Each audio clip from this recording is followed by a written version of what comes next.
Apolohetica, tuwing linggo, alas 2 hanggang alas 3 ng hapon, kasama sina Brother Marco Evangelista. Apolohetica, dito sa Veritas 846, ang radyo ng simbahan. Ave Maria! Gratia plena, isang mapagpalang araw po ng linggo, mga kapanalig. Ang dalangin po nating sumapit sa lahat. Samahan po ninyo ako sa mga sandali ng pag-aaral sa salita ng Diyos at pagtatanggol sa ating pananampalatayang Katoliko. Ito po si Brother Marco C. Evangelista.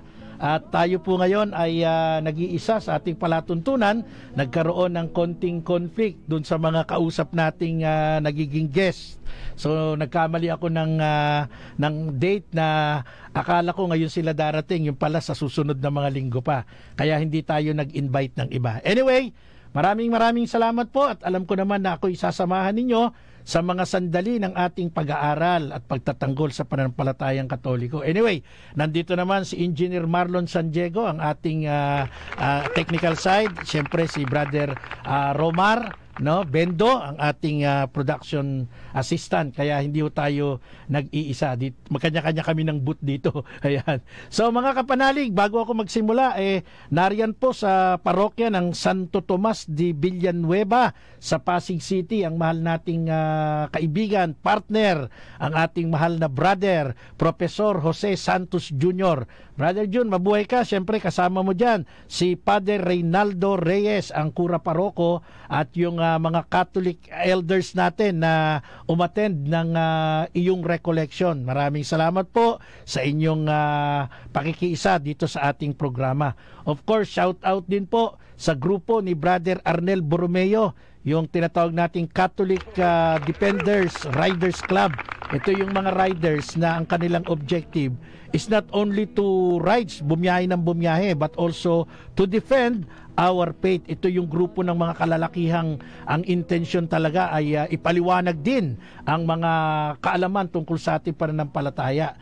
So sa akin pong pagsisimula, mga mahal kong kapanalig, shout out po kay Brother Henry Abril Rejano, of course kay Cecil Cruz dyan po sa Laguna, kay Brother Tony De Mapilis, mga nakaantabay na sa atin.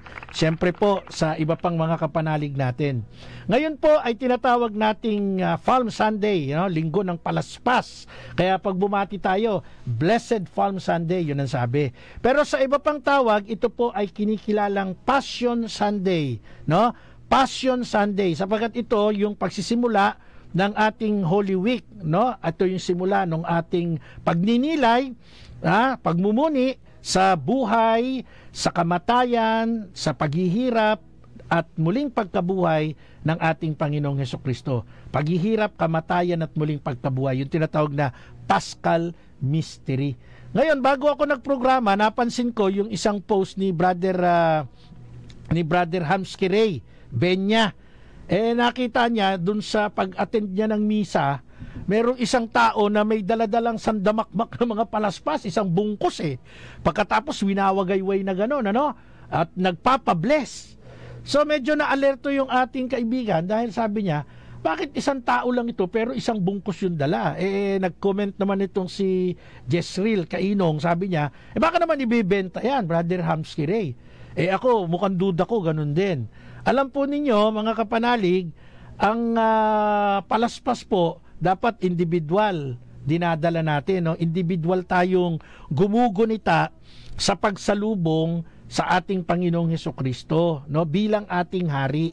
Kaya nakakalungkot na kung may mga nagtitinda man po ng mga palaspas dyan po sa labas o sa gilid ng mga simbahan, wag ho ninyong ipabasbas pagkatapos sa kanyo ibibenta at sasabihin ninyo marketing strategy, nabasbasan na yan. Kaya naman ang gagawin ng ibang nakabili ng nabasbasan na, hindi na nagsisimba, which is wrong.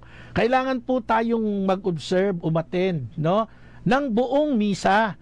Saka tayo magpapabasbas ng ating mga daladalang palaspas.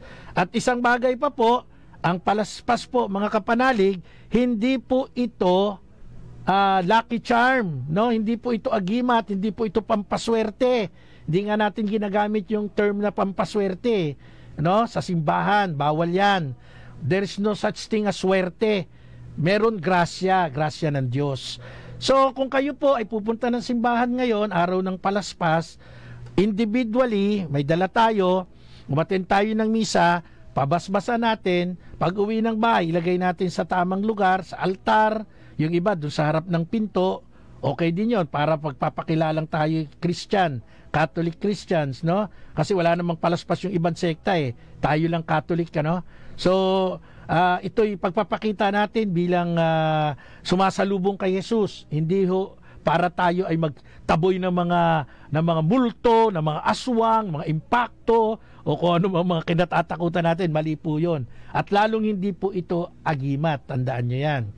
Kanina doon sa alauna ang pamilya, napakaganda ng discussion nila Brother Leo, na ang Holy Week ay pag ninilay-nilay natin sa ating Panginoong Jesucristo, hindi para tayo ay magsaya, hindi tayo ay para pumunta sa mga beaches o kung sa iba bang mga makakapagpa-relax sa atin. Hindi po. Ito'y linggo ng pagninilay doon po sa sakripisyo ng ating Panginoon para sa ating mga kasalanan. So napakaganda po na i-observe natin ang Semana Santa, no, yung Holy Week, nang talagang mayroong kaganapan sa pagpapakabanal, no, pagsisikap nating sumunod sa yapak ng ating Panginoong Jesucristo. Sabi nga ho ng John chapter 12 verse 13 na siyang basis natin kung bakit tayo mayroong palaspas, kasi ibang sekta questionable sa kanila to, bakit pa tayo may ganitong tradisyon ng palaspas.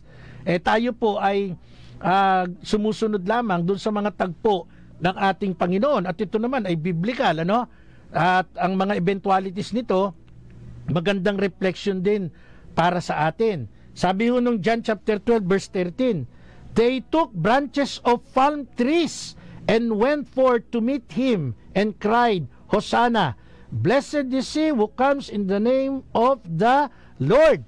At ito pong talatang ito ng John 12:13, ito pong pangyayaring ito sa tagpo ng ating Panginoong Jesucristo, ito po ay fulfillment o kaganapan sa hula ng mga propeta. Partikular na po dito si Propeta Zacarias. Sabi po dito sa kanyang sulat, sa kanyang aklat, Zacarias chapter 9 verse 9, mag-celebrate kayo ng husto mga taga-Sayon, magsaya kayo ng sobra mga taga-Jerusalem.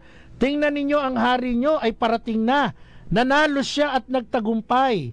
Humble siya at nakasakay sa donkey, sa batang donkey, yung anak ng donkey. O yan, kaya ho ganito yung paraan ng aking pagbasa, sapagkat ito po ay hinango natin dito sa ang Bible Pinoy version. Natutuwa ako kasi ang nagregalo sa akin ito, isang pastor na tumutugon po sa pangalang Pastor Ray. Ayan, si Pastor Ray. Isang born again Christian, niregaluhan ako nitong Bible nito, at ito'y pinaabot niya, kaibigan siya ni Tatang Larry Lamco Malyari. Nung huling mga araw ni Tatang, nagkita silang magkaibigan, magkaklase, ibinigay ito, sabi nung Pastor Ray, iregalo ko ito kay Brother Marco, ang Bible Pinoy version. Iba yung approach nito pang-baget sabi nga nila.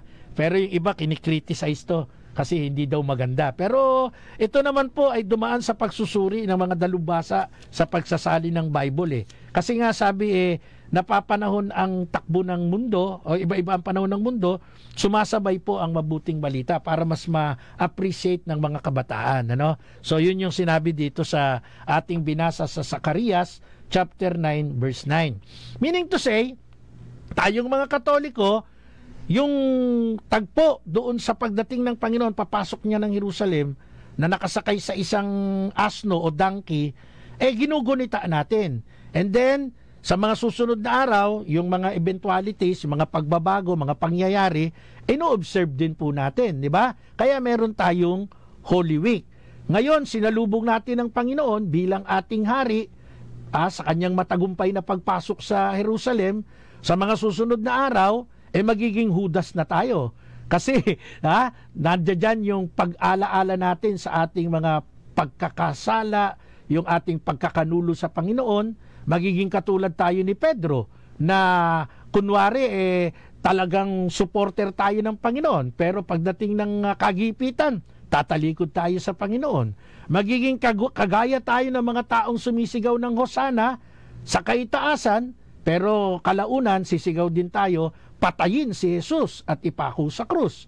Magiging katulad din tayo ng mga saserdote, ng mga iskriba, ng mga pariseyo, ni Poncio Pilato, na hahatol at maglilinis ng ating mga kamay. Magtuturo tayo sa mali ng iba to justify, no, yung mga mali nating nagawa. So itong mga tagpong ito ay nagsimula dito sa Linggo ng Palaspas. Kaya meron po tayong tradisyon na ganito. Pero ang pinakamaganda po sa tradisyon na ito, mga kapanalig, yung significance po ng palm ng mga palaspas. Pag tiningnan po natin ang Biblia, napakaganda po ng significance ng mga palaspas sa atin, sapagkat ito ay nagpapakita naman ng pag-asa. Ito po'y ating mababasa sa isang bahagi ng kasulatan dito po sa Pahayag chapter 7 verse 9. Ano po ang sabi ng Biblia?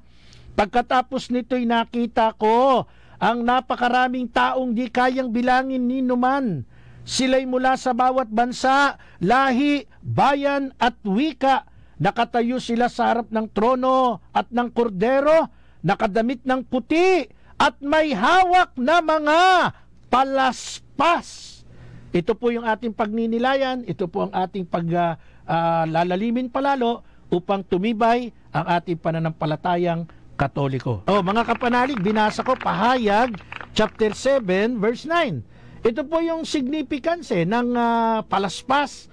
Pag binasa po natin ito, napakaganda po ng inilalarawan dito sa atin. Sapagkat ang sabi po dito, napakaraming tao hindi kayang bilangin ni numan. Take note, hindi kayang bilangin ni numan. Kahit siguro gumamit ka ng calculator, no? Hindi kayang bilangin ni numan. Ano sabi? San galing ito? Sila'y mula sa bawat bansa. Bawat bansa. Take note po mula sa bawat bansa. So kung ilan ang bansang umiiral sa mundo, sila'y mula sa bawat bansa. Bawat lahi, yung mga race, maitim, maputi, singkit, sakang, di ba? Kulot, straight ang buhok, di ba? Matangos ang ilong, pango ang ilong. Yan ang sabi dito. Mula sa lahat ng bansa, bawat lahi, bawat bayan, at bawat wika. Ito yung kalipunan ng mga tao na nagtipon-tipon.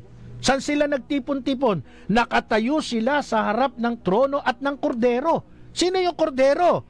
Well, of course, ang ating Panginoong Jesucristo, di ba? Tita Bautista, Sister Tita Bautista, nagsusuri ngayon sa buhay ni Kaluring dyan sa St. Michael Parish sa Hagunoy, Taguig.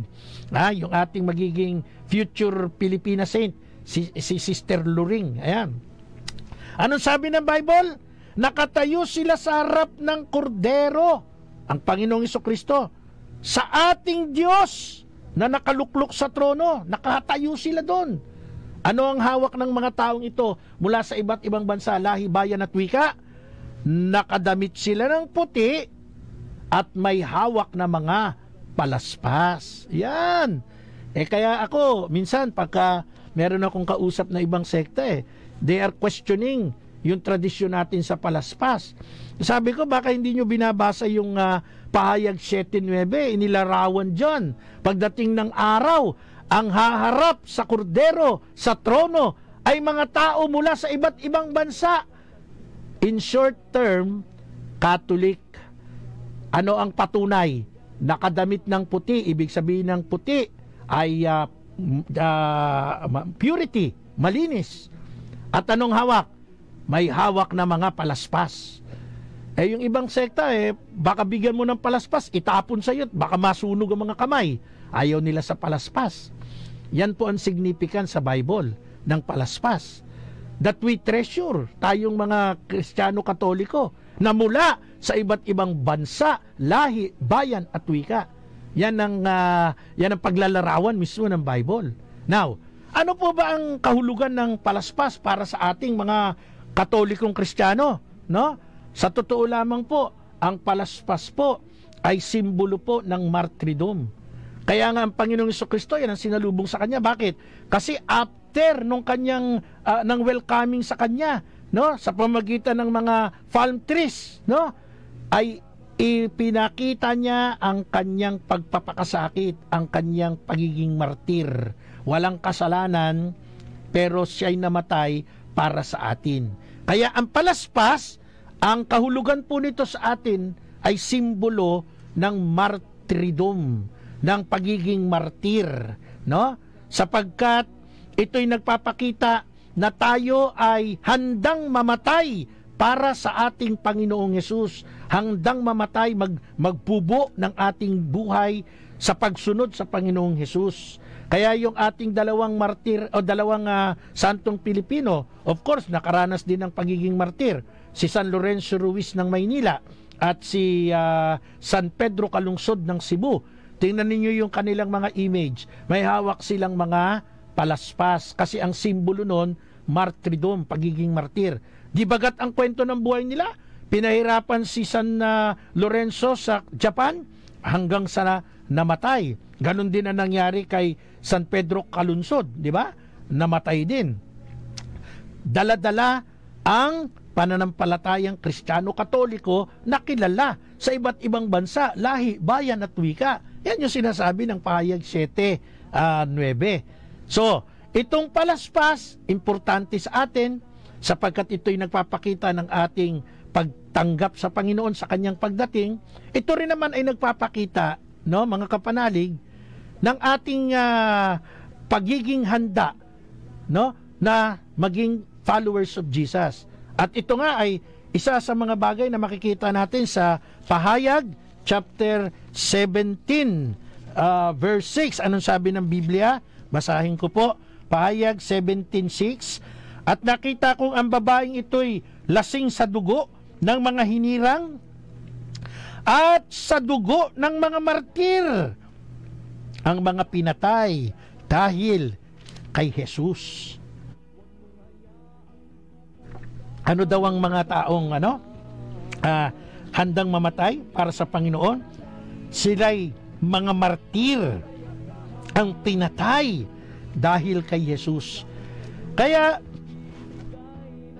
sa ating simbahang Katoliko, marami pong mga misyonaryo, marami pong mga evangelizer, marami pong mga pari, maraming mga obispo, mga santo papa ang nag-alay ng kanilang buhay para sa Panginoon.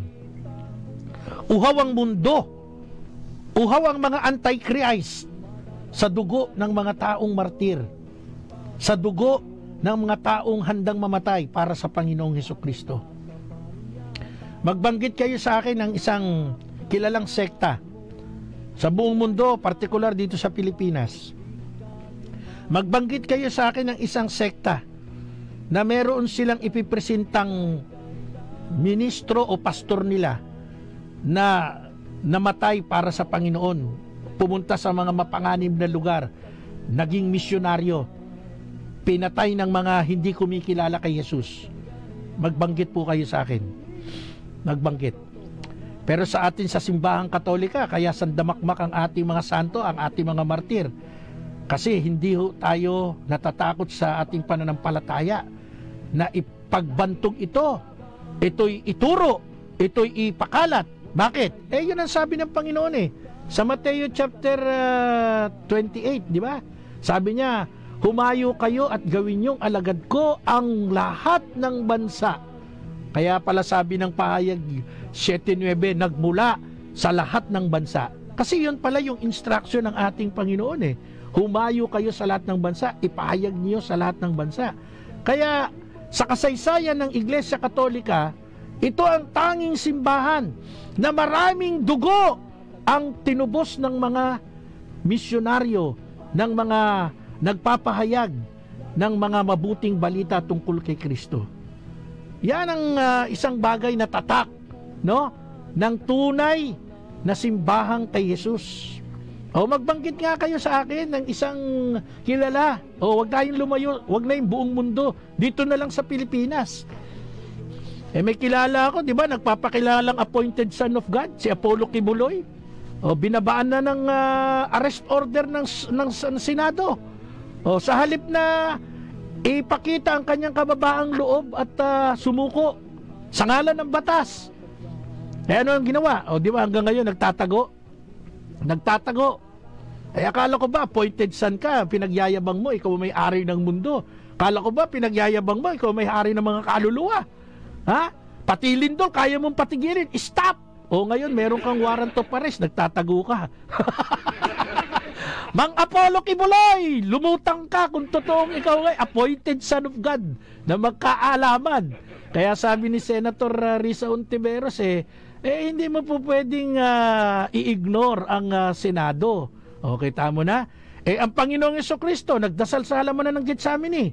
O nung dumarating na yung mga grupo na aaresto sa kanya, o di ba siya ang unang humarap? Nagalit pa si Pedro, tinagpas yung tenga ng isang kawal. O sabi ng Panginoon, ang nabubuhay sa tabak mamamatay. Kaya ang ginawa ng Panginoon, voluntaryong sinuko yung kanyang sarili, hindi natakot, hindi nagtago. O pagkatapos, hinarap siya sa iba't ibang hukuman. Sa hukuman ni Caiphas, sa hukuman ni Pilato, o hanggang sa nahatulan siya ng mga taong ipako sa krus, kapalit ng isang magnanakaw, o kapalit ng isang tulisan, di ba? Si Barabas, ayan. Dapat ganon.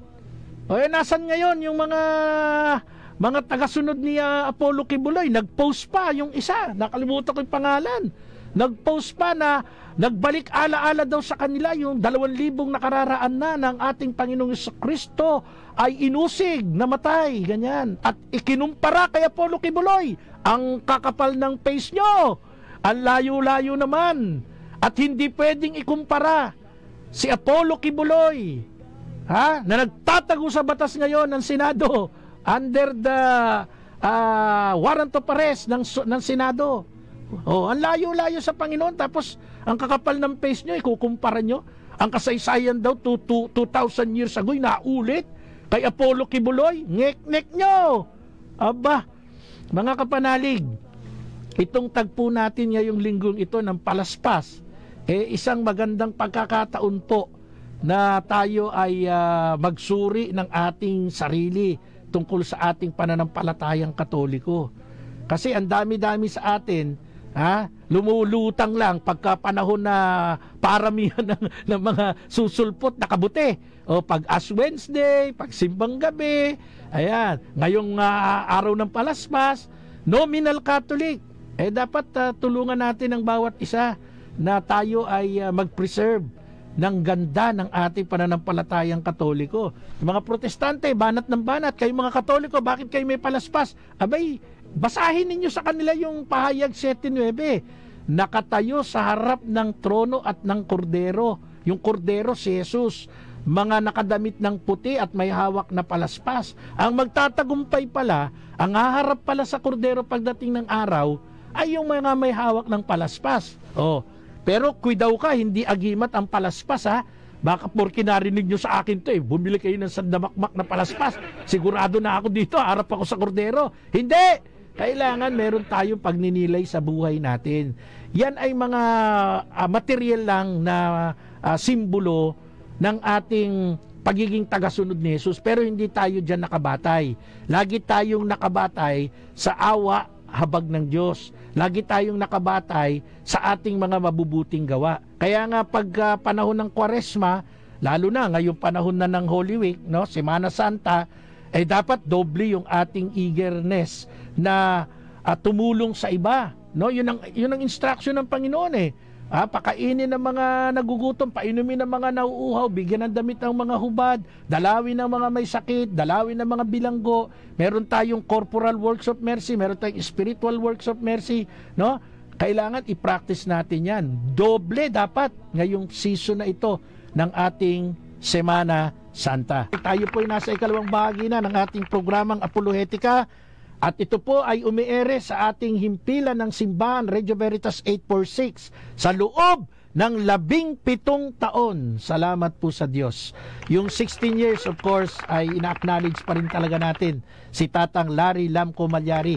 Sumakabilang buhay na yung aking partner, nauna na sa atin. Ganun talaga. Una-unahan lang, siya ngayon, susunod tayo. Kaya itong Semana Santa ay isa ring pagninilay na ang buhay natin ay talagang may hangganan. Ang buhay natin may katapusan. So itong programa po natin mga kapanalig ay ipinagpapasalamat ko sa Diyos sapagkat nakakaabot sa marami sa iba't ibang panig ng mundo ang ating mga nais na ibahagi. Kaya salamat po sa ating mahal na Pangulo, Father Anton City Pascual, kay Father Roy Billen, ang ating Vice President for Operations, at ang ating Station Manager sa kasalukuyan, si Madam Risa Mendoza.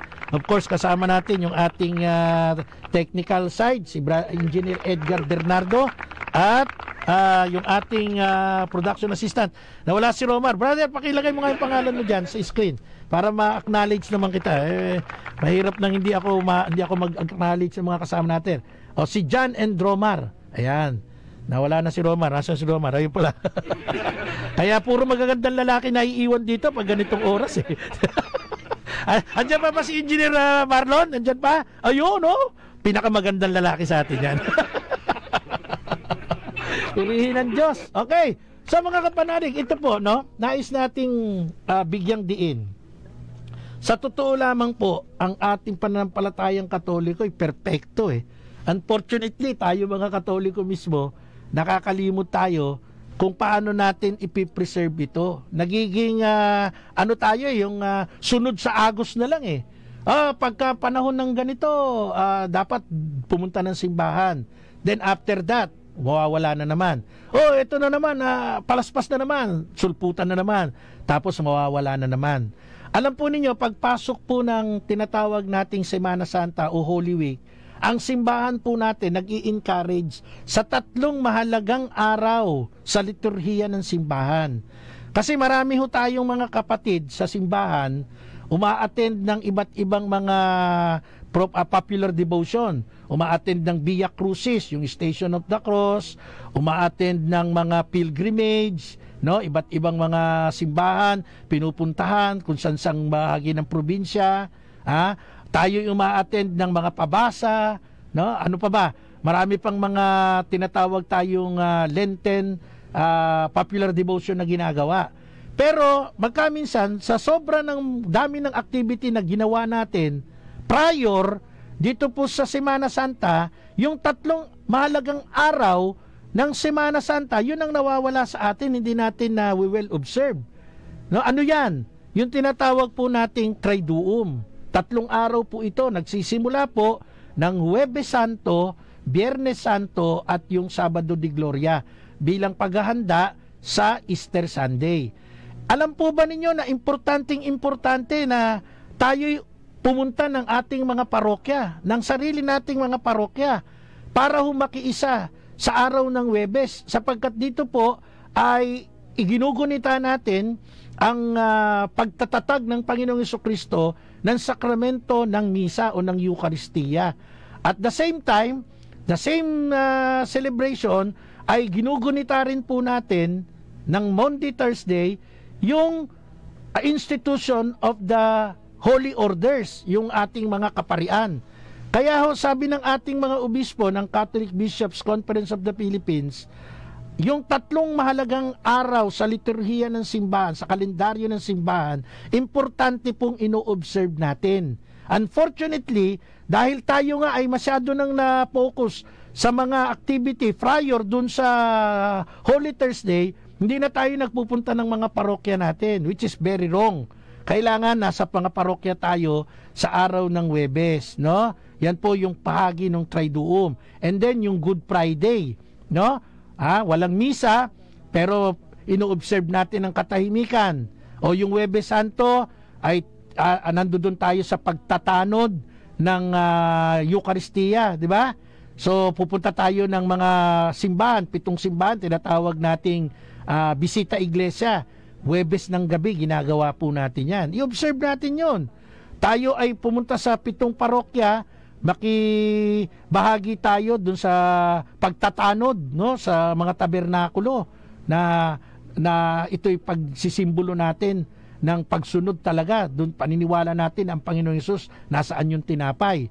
And then Good Friday, ulitin ko, katahimikan, nandiyan yung pagpapalik ng krus hanggang sa dumating tayo ng Easter Sunday. So yung Sabado de Gloria, no, nung gabi ng Sabado de Gloria. So 3 araw po 'yan. Sinasabi ng ating CBCP, hindi mo pwedeng ipalit ito sa mga traditional nating observation ng mga Kwaresma, ng Lenten season. Yung 3 araw na 'yan, Huwebes Santo, Biyernes Santo at yung Sabado de Gloria hanggang sa Pasko ng Pagkabuhay, yan po'y napakahalaga sa kalendaryo ng ating simbahan at hindi po ito po pwedeng ipalit sa anumang mga Lenten traditions natin na ginawa. So tandaan nyo po yan mga kapanalig. Bakit? Sapagkat kinakailangan nating maging masunurin sa Santa Iglesia upang maipakita natin na tayo ay mga tunay na tagasunod ni Jesus, tunay na kaanib ng katawan ni Kristo, tunay na mga Katoliko, di ba, Brother Jose Protasio Carrera Corilla, yung aking mahal na kaibigan. Shout out kay Brother Dante Flavier Carbonel, kay Sister Annalisa at Brother Mario Pamintuan Garcia, no? Shout out po sa ating mga kapanalig, Brother Lorenzo Reyes, and of course, ang aking mahal na kumpare, Brother Jason Yumang, isang lay minister diyan sa Santo Niño de Taguig. Ayan, si Brother Larry De Alca ng Minor Basilica and National Shrine of La Virgen Divina Pastora, sa parokya ni Rector and Parish Priest Father Aldrin Domingo. Kumusta na kaya si Father Manny? Okay na ba yung kanyang health? Nakalabas na ba siya sa ospital? So shout out kay Brother Jimmy Mendoza, happy o blessed Palm Sunday sa ating lahat. Kay Brother Emmanuel La Chica Lumibaw diyan sa Diocese of Rizal.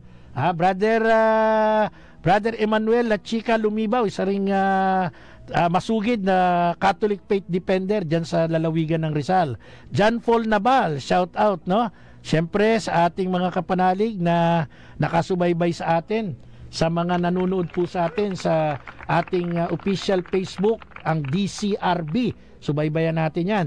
Bagamat hindi ko nakikita yung mga pangalan nyo, wala naman dito sa akin sa screen. Shout out po sa inyong lahat. Sa mga nanonood sa atin, sa ating cable channel 313. Yan, mapapakinggan din po tayo.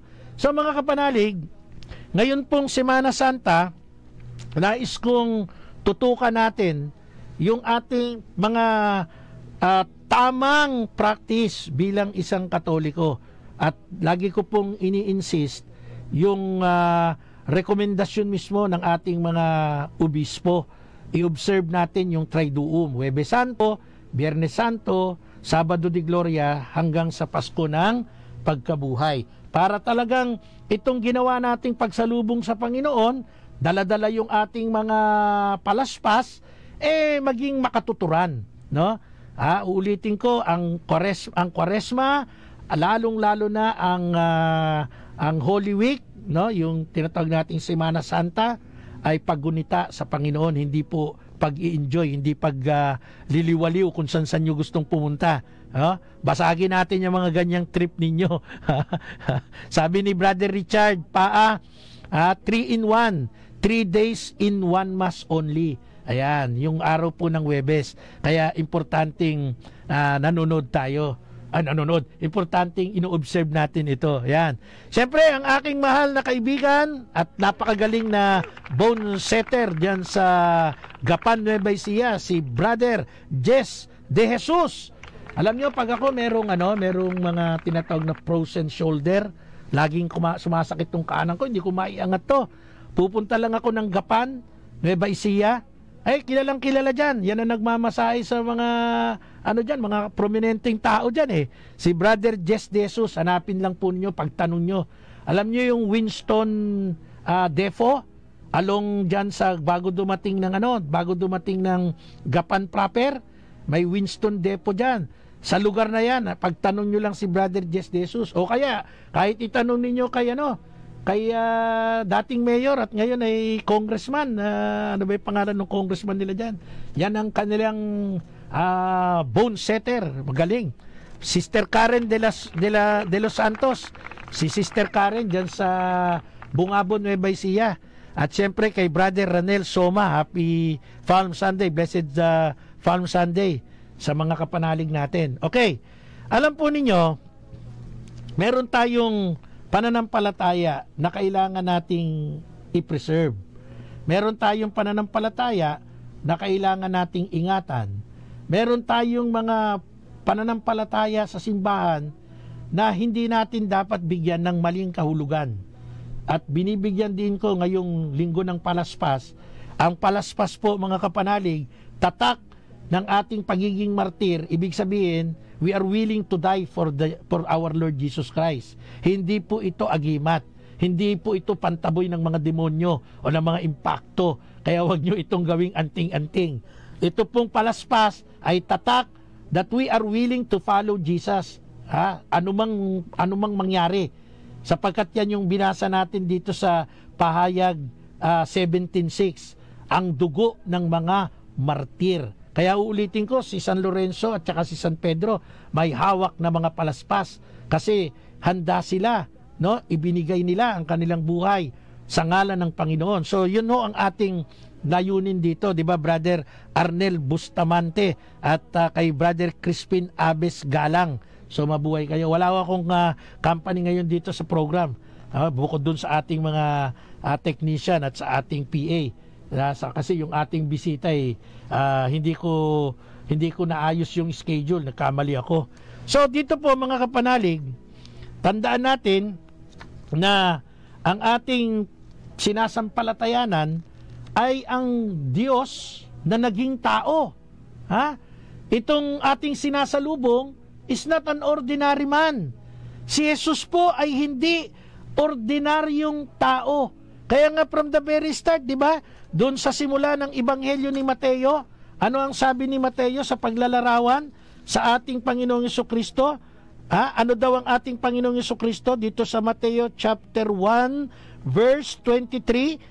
Maglilihi ang isang dalaga at manganganak ng isang lalaki at tatawagin itong Emmanuel, na ang kahulugay kasama natin ang Diyos.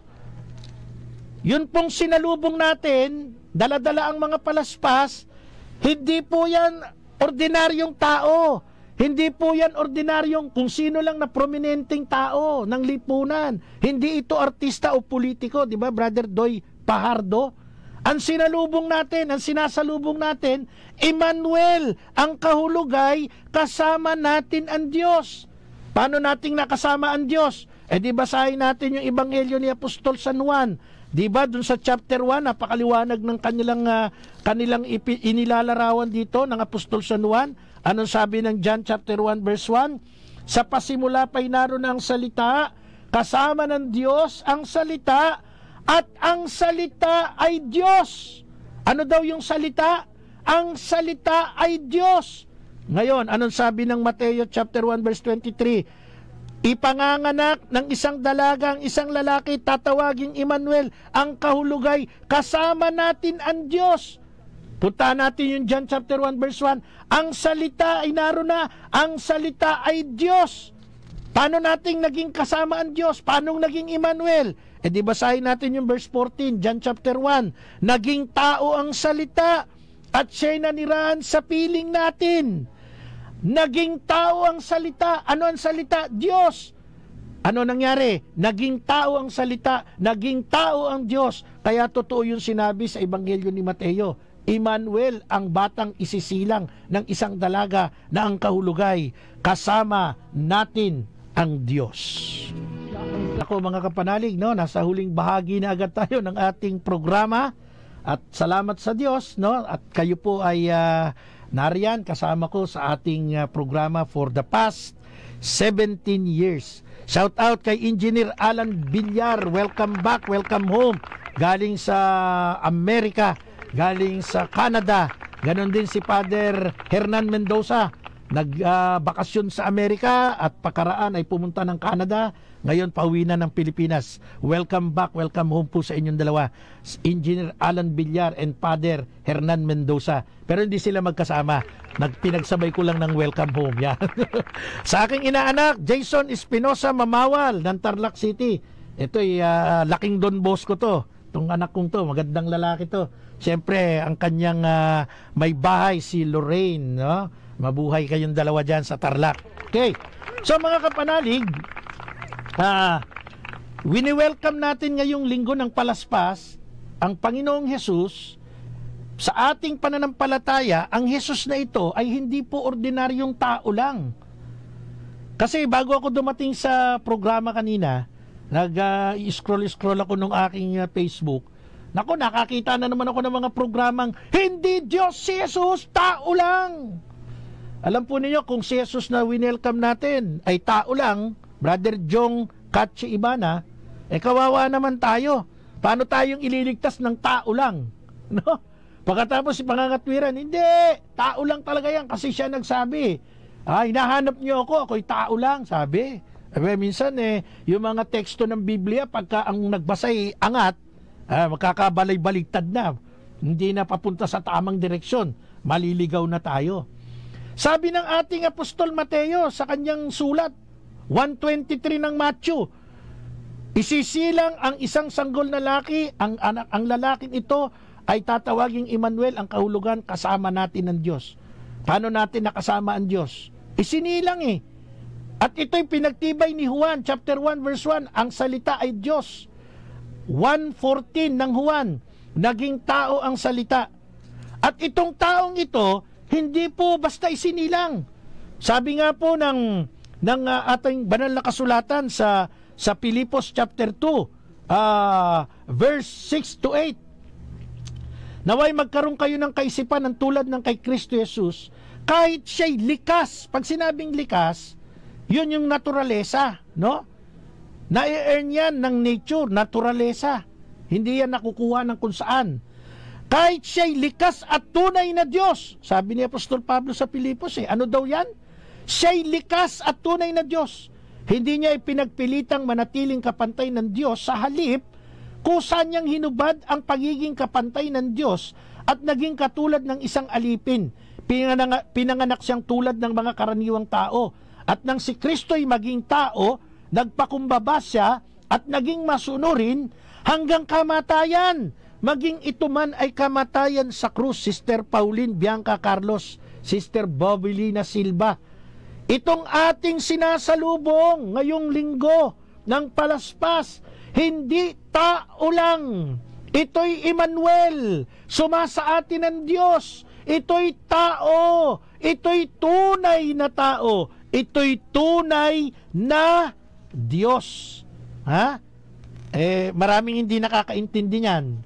Yung ilan na mga angat, hindi naintindihan yan.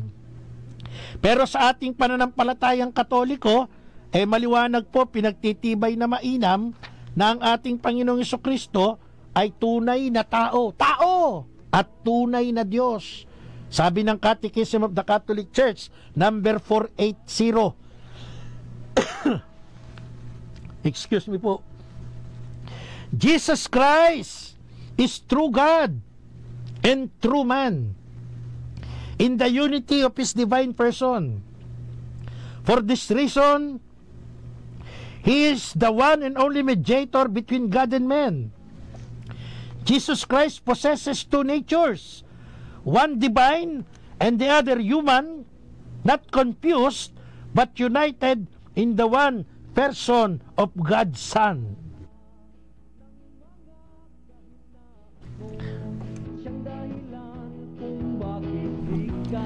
Ang Panginoong Jesucristo po, sa ating pananampalataya, Catechism of the Catholic Church, number 480481, siya po'y tunay na tao at tunay na Diyos, the only mediator between God and man. Hindi po nakakapag-confuse yan. Kasi maliwanag po ang tala ng mga Biblia, tala sa Biblia na ang ating Panginoong Jesucristo, Emmanuel, sumasa atin ng Diyos. Paano naging nasa atin? Isinilang Naging tao ang salita, sabi ng Ebanghelyo ni Juan. Kaya, hindi tayo dapat ma-confuse. Alam, totoo niyan, demonyo lang ang nagbibigay ng kaguluhan doon sa iba para maniwalang si Jesus tao lang. Pag sinabi mong si Jesus tao lang, pinipin down mo yung kanyang divine dignity na siya ay tunay na Diyos. Sabi ko nga, kung ang tatay ay Amerikano, ano ang anak? E di Amerikano. Kung ang tatay ay Pilipino, ano anak? E di Pilipino. Bakit? Natural born. Si Jesus, anak ng Ama. E ano ba Ama? E di Diyos. E ano yung anak? E di Diyos. Simple logic. Kaya lang sa mga TANGA, confusing, magulo daw. Kaya pag ikaw naniwalang si Jesus tao lang, eh maliwanag, parte ka ng TANGA gang. Bakit? Eh mismong maraming bahagi ng Biblia nagpapatutuod, 1,000 taon na, ipinaglaban ito ng mga tunay na tagasunod ni Jesus, tapos may mga sumulpot, ngayon lang. Ha? Eh sa history nga lang, hindi marunong mag-history, maniniwala pa kayo sa ibang aral. Anong sabi ng Biblia? Colossus chapter 2 verse 9, sapagkat ang buong kalikasan ng Diyos. O bago ko ituloy yung basa, tatanungin ko kayo, ano ba yung buong kalikasan ng Diyos? Eh di Diyos. Anong sabi? Sister Karen Amancio and Brother J.R. Conrado Garcia, anong sabi ng Colossus 2.9? Sapagkat ang buong kalikasan ng Diyos ay na kay Kristo nang siya'y maging tao. Oh, yun pong entire fullness of God's nature dwells bodily in Christ. The full nature, the entire fullness of God's nature dwells bodily in Christ. Kaya itong ipinanganak ng mahal na Birheng Maria, hindi po to iniluwal na tao lang, Brother Roman Oliver. Itong iniluwal ng Birheng Maria, taglay niya ang buong kalikasan ng Ama. Eh ano ba ang Ama? Eh di Diyos. Kaya ang turo ng ating Catechism of the Catholic Church number 482 and 483, Christ being true God and true man, has a human intellect and will, perfectly attuned and subject to his divine intellect and divine will, which he has in common with the Father and the Holy Spirit. The incarnation is therefore the mystery of wonderful union of the divine and human natures in the one person of the Word. Ang liwanag po nun. Biblia at ang katisismo ng Iglesia Katolika, the official teaching of the Church, hindi ho nakakaroon ng contradiction. Kasi mismong Biblia ang nagpapatotoo. Eh yung ibang sekta, eto malaking problema ni Brother Hamskirey eh. Yung mga kadebate niya sa social media, hindi alam kung ano ibig sabihin ng nature. Ano po ba kahulugan ng nature? Ang nature daw, yung mga puno, yung mga bundok, yun lang ang alam nilang nature. TANGA, Brother Hamsky, yung mga hindi nakakaintindi kung ano yung nature, kung ano yung kalikasan na binabanggit natin dito sa Colossus 2.9. Sapagkat ang buong kalikasan ng Diyos, the entire fullness of God's nature dwells bodily in Christ. Ano po ba yung nature? Tingnan natin yung definition ng nature sa diksyonaryo. O labanan nyo yung diksyonaryo, mga TANGA, Webster New English Dictionary, Compact Edition 2008. The phenomena of physical life not dominated by man, the entire material world as a whole, or forces observable in it, the essential character of anything, the innate character of a person, temperament, kind, class, vital forces or functions. Yan po ang ibig sabihin ng nature. Hindi yung mga bundok lang at mga puno. Hindi yan. Gagamit sa atin ng DENR eh. Oh, hindi yan. Ang ating Panginoong Jesucristo, yung kanyang naturalesa, yung kanyang nature, composition niyan, dalawa. True man and true God.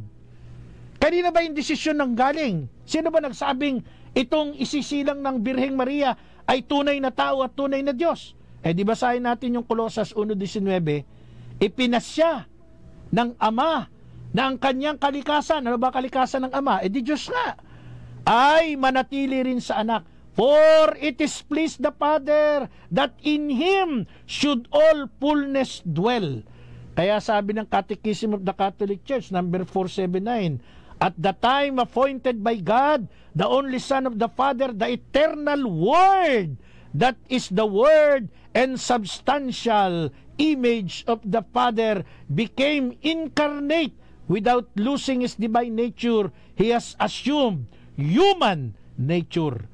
Kaya mga kapanalig, sa mga susunod na linggo ay didiinan natin na itong ating sinalubong sa linggong ito ng palaspas ay totoo at tunay na tao at tunay na Diyos. Sa akin pong pagtatapos, maraming salamat pong muli sa inyong pagsama sa akin. And of course, maraming salamat din po kay Kapitana Evelyn Tan Arago, ang ating tagapagtaguyod sa inyong kagandahang loob. Salamat po kay Sister Purisima at Sister Tita Arsiaga sa Italia, at kay Brother Arnel Bustamante, Brother Arnel Borromeo, salamat po, at kay Brother Carlo Castillo Gonzales dyan po sa Batangas. Salamat po sa lahat ng mga tumutulong sa atin, at syempre advance happy birthday po sa Biyernes Santo kay Ate Christy Muyargas Abelardo dyan po sa Peñaranda, Nueva Ecija. Muli maraming salamat po. Kasama ko po ang ating mga mahal na technician, si Brother Marlon at si Brother Edgar Bernardo, of course si Brother Romar Bendo at si John. Ako po si Brother Marco Evangelista, nagsasabing sumainyo ang katotohanan. Salamat po.